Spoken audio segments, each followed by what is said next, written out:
with many of them a while back. They're in the gallery here. They have come forward. They have shown their faces. They've used their names to share the unspeakable tragedies that many of them were subjected to, some of them when they were very young. And it is a heroic service to the country. They are seeking justice, and the justice has been delayed for too long. The Department of Justice, many years ago, should have brought these charges. It took too long to do it. And now we're in this process of making sure all the American people get the information, but we have to do it in the right way, After 4 years of Democrat control under President Biden, they were not truthful with us about a lot of things. The Democrats insisted the border was secure. We knew it wasn't. They insisted that inflation was transitory. We knew it wouldn't be. They misled the American people about the obvious mental and physical decline of the previous commander-in-chief. And now those same Democrats are demanding transparency. Suddenly, transparency is their new word. Out of nowhere, they've taken a curious concern in the Epstein investigation. Mic check. All in the name of that, in the name of transparency. But the question has been asked here many times during the debate on the floor, and everybody questioning why it is that Democrats have done this right now have to look at the obvious facts. The Democrats had all the Epstein files in their possession for 4 long years under the Biden presidency. The Biden Department of Justice had these files, and no one on this side who is breathless today about the urgency of this release ever said a word about it. And it was the Democrats who could have urged President Biden's Department of Justice to go beyond prosecuting just Epstein and Ghislaine Maxwell, but they didn't do it. And so it's a fair question to ask today, why now? Why the sudden urgent interest in Jeffrey Epstein? Look, we know why. It's because the Democrats were never interested in transparency or executing justice or protecting the victims of this unspeakable tragedy before. The simple truth is obvious for everybody to see. For anyone that's just coming in, they're basically giving their pre-vote arguments. Truth, but it is. And of course, both sides are blaming the other side. So we'll see what happens. Based on the pre-votes and what everyone says they're going to do, it should pass. Democrats are using the Epstein tragedy, the unspeakable evils that this guy committed with his trafficking ring and all of the abuses that they made these young women go through. They're using that as a political weapon to try to distract from their failures as a party and to try their best to try to tie President Trump somehow into this wretched scandal. The president had nothing to do with it. He's been very clear, and he has nothing to hide, and that's why he's endorsed the vote today. I suspect this vote will be probably unanimous. But here's the important point that everybody needs to understand. We have been advocates of maximum transparency, but we have also insisted that the victims be carefully protected. The Oversight Committee has been doing extraordinary work, and we've got some of the most vigorous advocates on the Republican and Democrat side on the Oversight Committee. They've been working in earnest to deliver transparency for the American people and to do it in a responsible manner. What do we mean by that? The bipartisan effort over there is already producing all the results that the discharge petition seeks and much, much more. Chairman Comer and all of these advocates over there have been releasing thousands of documents, for example, from the Epstein estate. By the way, in my view, that's been the greatest treasure trove of information. Yes, this is actually live right now. Epstein's own personal flight logs, his financial records, his daily calendars, and so much more. But importantly, none of that was addressed or is addressed in the legislation that's being voted on today. The estate files wouldn't even have been encompassed in that. And so it goes to show that the Oversight Committee is doing it from the right way. From the very beginning, we've been insistent that this matter be handled carefully and with the utmost caution and care for the people who have been harmed. They should not be made to suffer any longer. We're talking about real people's lives at stake here, and young victims who don't want to be dragged into this political game that could get hurt further. But the Democrats are rushing the release of thousands of unsubstantiated documents that may be included in this, that are going to be in the public domain with the passage of this bill. That's possible. I've also been hearing a lot of sources saying that maybe the Republicans have pulled out their people that are in there. So Trump and the other Republicans that might be indicated, maybe they redacted those names, but they're going to release the Democrats' names. That's always a possibility. The dangers of the discharge petition. We have posted at my website, speaker.gov, a summary. The legal counsel, a small army of lawyers, put this together. I used to be a federal court litigator. Many of my colleagues who have spoken today were. We understand the dangers of how this was haphazardly drawn up. And among them, by the way, Mr. Speaker, before I forget, I seek unanimous consent to enter into this document into the record. It is that. It's on the website. It's entitled, How the Flaws of H.R. 4405 Could Re-Victimize Epstein's Victims, Create New Victims, and Damage the Judicial System. It is dated today. Thank you. And it summarizes just 5 or 6 of the major concerns. Among them, it fails to fully protect victim privacy. It could create new categories of victims. It potentially jeopardizes grand jury secrecy. It fails to prohibit release of child sexual abuse materials that are not appropriately defined in the legislation. It jeopardizes future federal investigations, and we have national security concerns regarding classified information. We'll put this in the record because we need the legislative record to reflect what is the legislative intent behind this vote. I used to litigate cases. We would litigate federal statutes and whether or not they could survive, and legislative intent is important. And we need to say clearly for the record, as a Speaker of the House, I'm saying to you, this legislation that will pass today is flawed and it must be amended. The question is, why didn't we amend it here before we passed it? Because the authors won't allow it. Because under the rules of the House, under a discharge petition, they have to agree to consent for the legislation to be amended, and they're not doing that. So now we rely upon our partners in the other chamber to get that done, and they need to do that. The victims deserve our utmost respect. In fact, they should be saluted for their courage. And the young women who have not come forward, who are now, some of them are middle-aged women who have not come forward, also deserve our respect, and they deserve to be protected. Republicans support transparency. We want maximum transparency, especially when it comes to disclosing the names of anybody who had anything to do with these evils, anybody who conspired with or aided in any way Jeffrey Epstein. They must be brought to justice. We want the bill to be amended so it doesn't, at the same time, violate victim privacy, create new victims, disclose the names of any whistleblower or informant, cause the release of grand jury materials or child sexual abuse materials, or undermine our national security. And if and when the Senate takes this up, we will work with our colleagues over there to make sure that these things are corrected. I'll just close with this simple thought.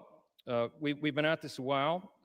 It's drug on for a while, but it's time for this to come to light.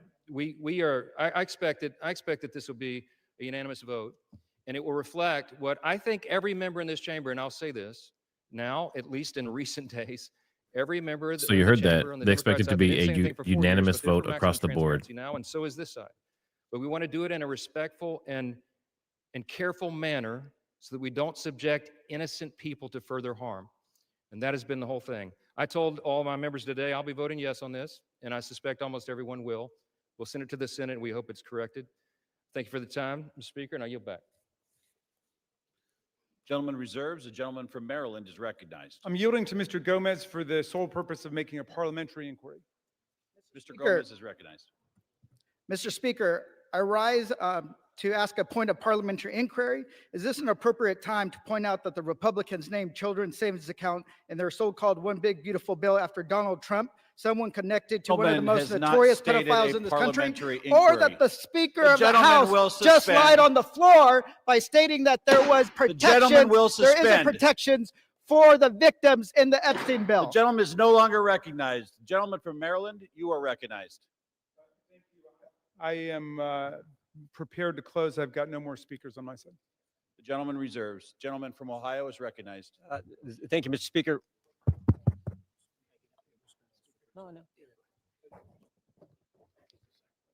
Gentleman from Ohio has 30 seconds.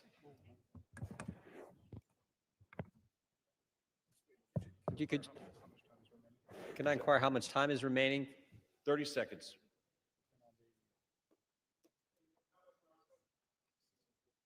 Six minutes, 15 seconds. Take 30 his. We reserve. Gentleman reserved. Gentleman from Maryland is recognized. I'll take the opportunity of the Speaker's presence to respond to some of the things that he said. In the very presence of the victims and the survivors who come to join us today, the Speaker said that now would be a time we should be working on urgent legislative work. Mr. Speaker, justice is urgent legislative work. The truth is urgent legislative work.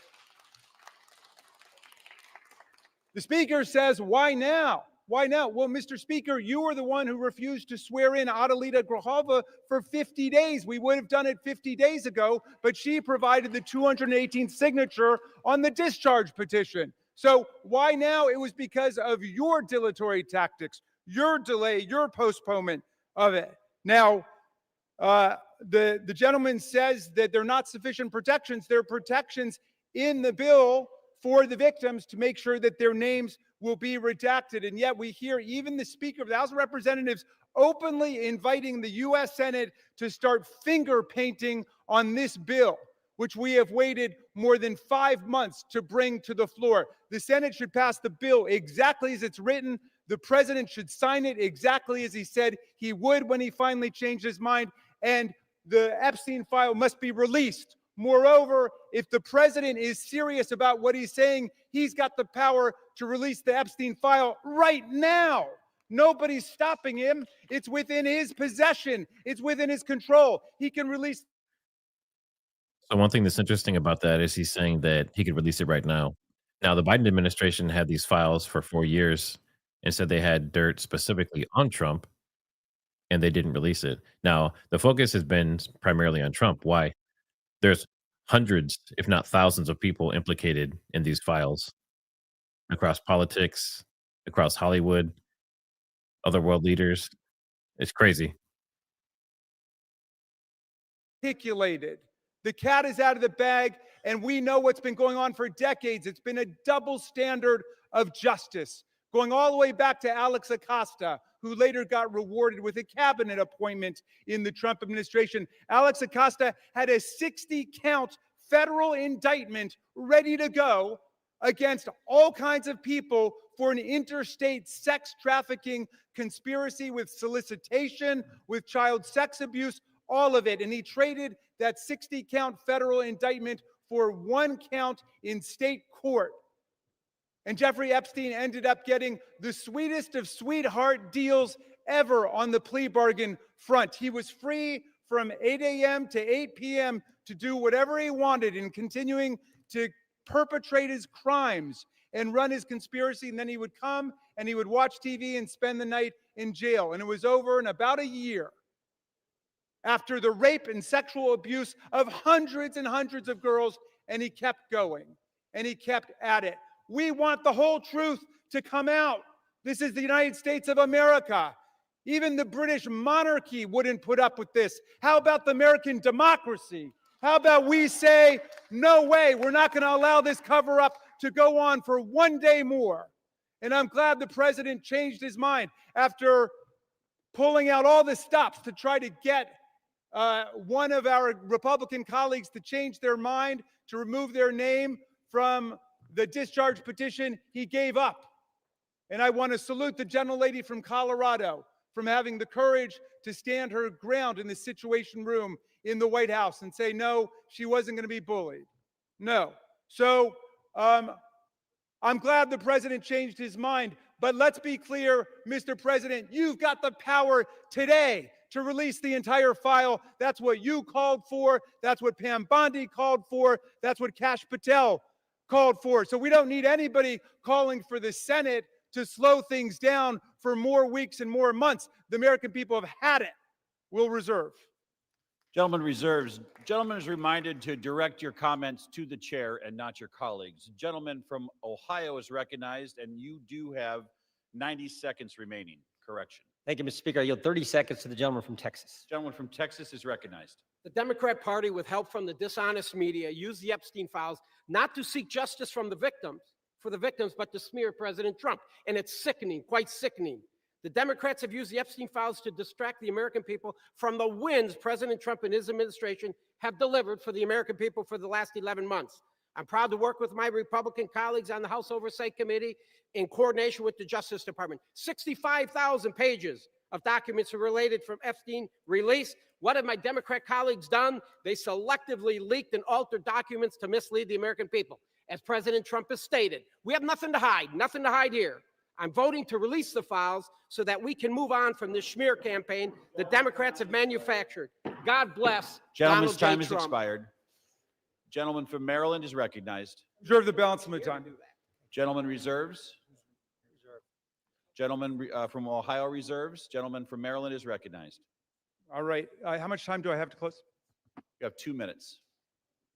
Thank you, Mr. Speaker. And I want to thank all of America for tuning in to this. I want to thank Representatives Massey and Khanna, Representative Green, all of those who have insisted upon bringing the truth forward and a reckoning with the reality of one of the worst international child sex trafficking rings ever to exist in the United States and the cover-up attendant to it. We've got the opportunity today to do justice for the victims, for the survivors who have come forward to say that the voice of the victims and the survivors must be put at the very center of our deliberations, not shunted off to the side, not submerged, not subordinated, but put at the very center. We must hear from the people who themselves were victimized by this nightmare. Now, our colleagues across the aisle seem to want to make this into some sort of partisan contest. I haven't heard so much talk about the Democrats since the Democratic National Convention.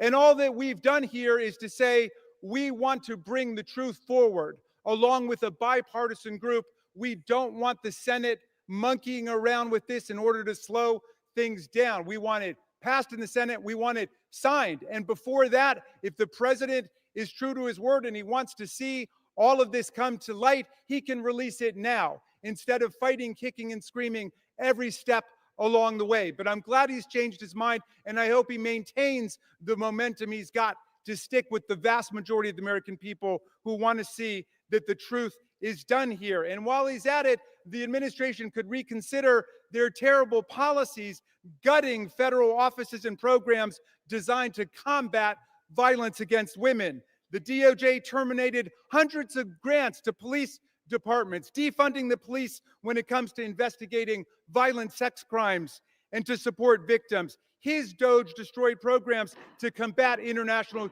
human trafficking rings. Let's get back on the side of the women. I yield back.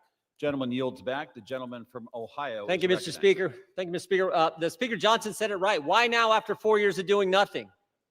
Because going after President Trump is an obsession with these guys. Best example is John Brennan testified in front of our committee under oath, said he was not involved with the dossier. Only problem is Tulsi Gabbard declassified a report, released that report, and it said exactly the opposite. And she related a story in there where a CIA official went up to Mr. Brennan and said, we shouldn't include this in the report. And John Brennan's response was, yeah, but doesn't it ring true? Forget the facts, forget the truth, go after Trump, put it in. Same dynamic at work here. We're all for protecting innocent victims. We're all for exposing the bad guys who did bad things. But this is an obsession with the left. For 10 years, it's going after President Trump. So vote yes. Make sure the bad guys are held accountable. We all want to do that. Speaker Johnson's right. I think it's going to be unanimous. But understand what they're doing, because they had 4 years and didn't do a darn thing. With that, I yield back. Gentleman yields back. The question is, will the House suspend the rules and pass the bill H.R. 4405? Those in favor say aye. Those opposed say no. In the opinion of the chair, 2/3 being in the affirmative, the rules are suspended. The bill is passed, and without Can I request a objection, recorded vote, Mr. Speaker? the gentleman from Maryland is recognized. Yeah, I'm requesting a recorded vote. The gentleman from Maryland has requested a recorded vote. Those favoring a recorded vote will rise. A sufficient number having risen, a recorded vote is ordered. Members will record their votes by electronic device. Pursuant to Clause 9 of Rule 20, this 15-minute vote on the motion to suspend the rules will be followed by 5-minute votes on ordering the previous question on House Resolution 879, adoption of House Resolution 879 if ordered, and adoption of House Resolution 878. This is a 15-minute vote.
So it looks like they need 218 yays to pass this.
They're currently voting on the Epstein Files Transparency Act. And as a reminder, this is not the final step. So if the vote passes in the House of Representatives today, which it looks like it should, and both sides said they would basically make sure it did, then the House of Representatives, if it passes here, then the next step is for it to pass through the Senate. And if it gets through the Senate, which could be another battle all in itself, then President Trump still has to officially accept it, or he can veto it.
for anyone who hasn't seen this before, a lot of times there'll be a few holdouts, and then they'll try and make some last second negotiations and change things about the bill before it goes through. So don't be surprised if they don't hit 218 right away. If they do come to a deal, there may be some sketchy stuff that they have to do to get it to pass.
On this vote, the yeas are 427, the nays are 1.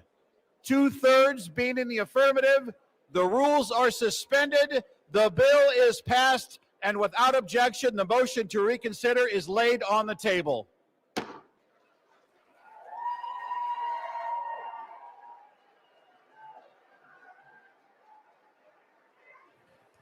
Well, there you have it. So step 1 of 3 is complete. But we basically knew would pass this. Yeah, the non-votes and the one that voted nay. Be really interesting to know who that is.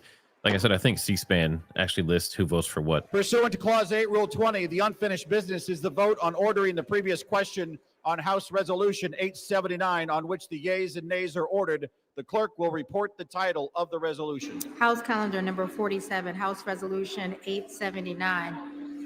Resolution providing for consideration of the joint resolution, Senate Joint Resolution 80, providing for congressional disapproval under Chapter 8 of Title 5 United States Code of the rules submitted by the Bureau of Land Management relating to National Petroleum Reserve in Alaska Integrated Activity Plan Record of Decision, providing for consideration of the joint resolution, House Joint Resolution 130, providing for congressional disapproval under Chapter 8 of Title 5 United States Code of the rules submitted by the Bureau of Land Management relating to Buffalo Field Office Record of Decision and approved Resource Management Plan Amendment, providing for consideration of the joint resolution, House Joint Resolution 131, providing for congressional disapproval under Chapter 8 of Title 5 United States Code of the rules submitted by the Bureau of Land Management relating to Coastal Plain Oil and Gas Leasing Program Record of Decision, providing for consideration of the concurrent resolution, House Concurrent Resolution 58, denouncing the horrors of socialism, providing for consideration of the bill, H.R. 1949,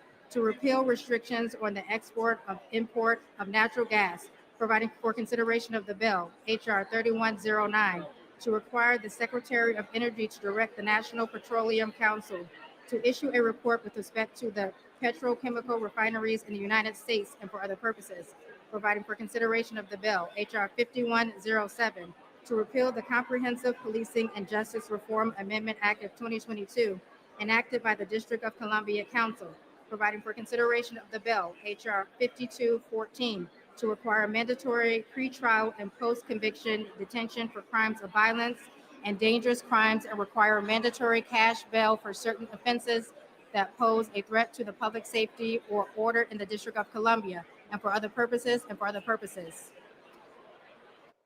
The question is on ordering the previous question. Members will record their vote by electronic device. This is a 5-minute vote.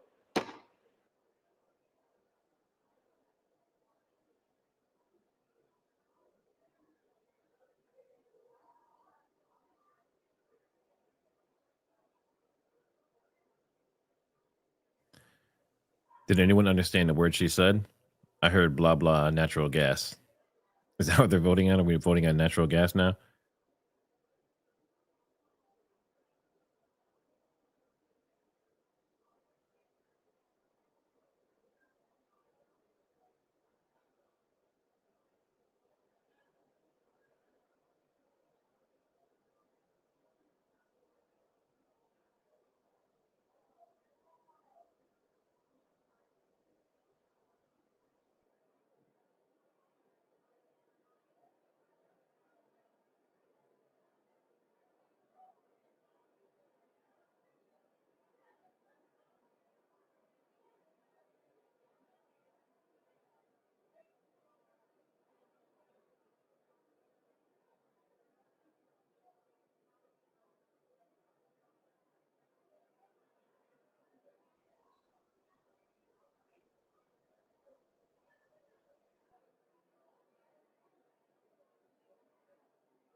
Okay, so I did some digging. It says the House of Representatives on Tuesday voted to release the investigative files on deceased convicted sex offender Jeffrey Epstein. The bill now moves to the Senate. The House voted 427 to 1. One Republican, so was Representative Clay Higgins of Louisiana, voted against the bill. So he was the only one, Clay Higgins of Louisiana.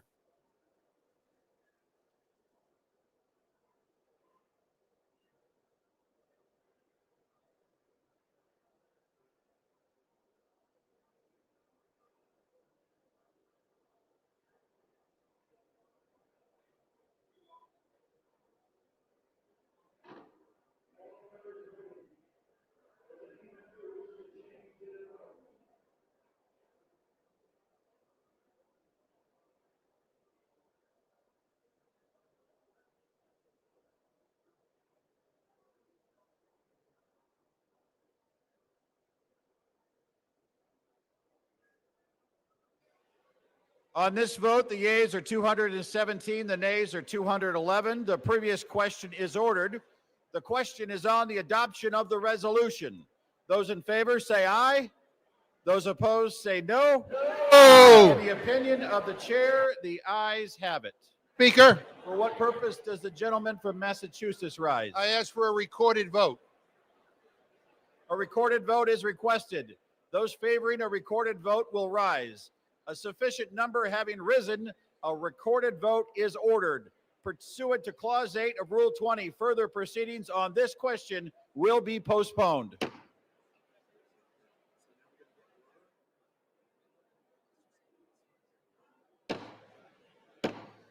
The House will be in order. The House will come to order.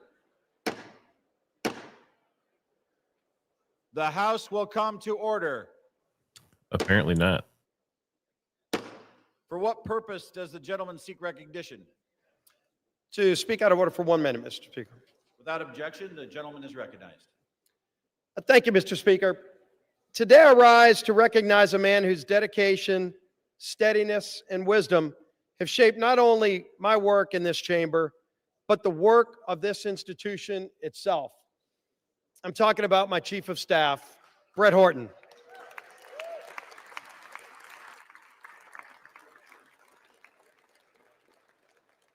There are few people who know Capitol Hill more intimately than Brett. For 15 years... Gentlemen will suspend. The House will be in order. For 15 years, he's been by my side. He began as my counsel in 2010 and worked his way through some of the most demanding, consequential roles in the House. Policy director at the Republican Study Committee, floor director in the Majority Whip's office, and for the last decade, my chief of staff in both the Whip's office and the Leader's office. To me and to countless members of Congress and staff, Brett Horton has been far more than a colleague. He's been a trusted advisor, steady in his approach, wise in his counsel, and deliberate in his words and actions. When the stakes were the highest, Brett's voice was the one you wanted in the room. His fingerprints are on every major Republican policy victory we've achieved in the past decade. But perhaps more importantly, he's been by my side through tough personal and professional challenges that extend far beyond legislating. In the aftermath of the congressional baseball shooting, an event that shook my family, my staff, and this entire conference in Congress, Brett's leadership and friendship were unwavering. He helped carry us through one of the most difficult and unprecedented challenges we ever faced. Mr. Speaker, public service at this level demands trust, character, and unwavering duty for the institution that is this United States Congress. Brett Horton embodies all of these qualities. I'm profoundly grateful for his years of service to me personally, to this House, and to our country. As Brett begins his next chapter, I have no doubt he'll continue to serve with the same excellence that has defined his entire career. The United States House of Representatives is the stronger institution because of Brett Horton's distinguished service here. I wish Brett all the best in his future endeavors. And I tell you, thank you, Brett, for your personal friendship and for your service to this great United States of America and this great Congress. Thank you, Brett Horton.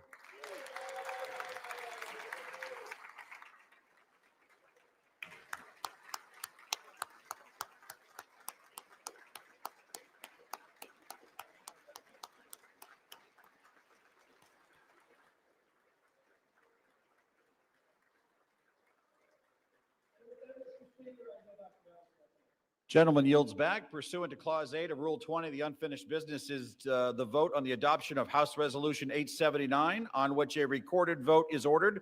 The clerk will report the title of the resolution. Calendar number 47, House Resolution 879. Resolution providing for consideration of the joint resolution, Senate Joint Resolution 80, providing for congressional disapproval under Chapter 8 of Title 5 United States Code of the rules submitted by the Bureau of Land Management relating to National Petroleum Reserve in Alaska Integrated Activity Plan Record of Decision, providing for consideration of the joint resolution, House Joint Resolution 130, providing for congressional disapproval under Chapter 8 of Title 5 United States Code of the rules submitted by the Bureau of Land Management relating to Buffalo Field Office Record of Decision and approved Resource Management Plan Amendment, providing for consideration of the joint resolution, House Joint Resolution 131, providing for congressional disapproval under Chapter 8 of Title 5 United States Code of the rules submitted by the Bureau of Land Management relating to Coastal Plain Oil and Gas Leasing Program Record of Decision, providing for consideration of the concurrent resolution, House Concurrent Resolution 58, denouncing the horrors of socialism, providing for consideration of the bill, H.R. 1949, to repeal restrictions on the export and import of natural gas, providing for consideration.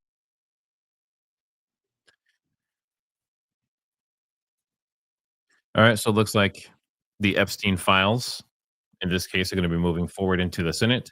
And then if they pass the Senate and they get to Trump, he has the ability to pass it or veto it. So we'll see what happens with that. But as of right now, um, this is just continuing on House stuff. They're talking about natural gas and wildlife refuges in Alaska and stuff like that. So if you want to watch this, if you actually want to watch this content, you can go to like whitehouse.gov or C-SPAN and you'll be able to see all of this. But as far as the stream goes, we've covered it. So it is passed and we'll see what happens next. But I appreciate everyone stopping by. Don't forget to hit the like and subscribe on the way out. And I'll see you on the next one.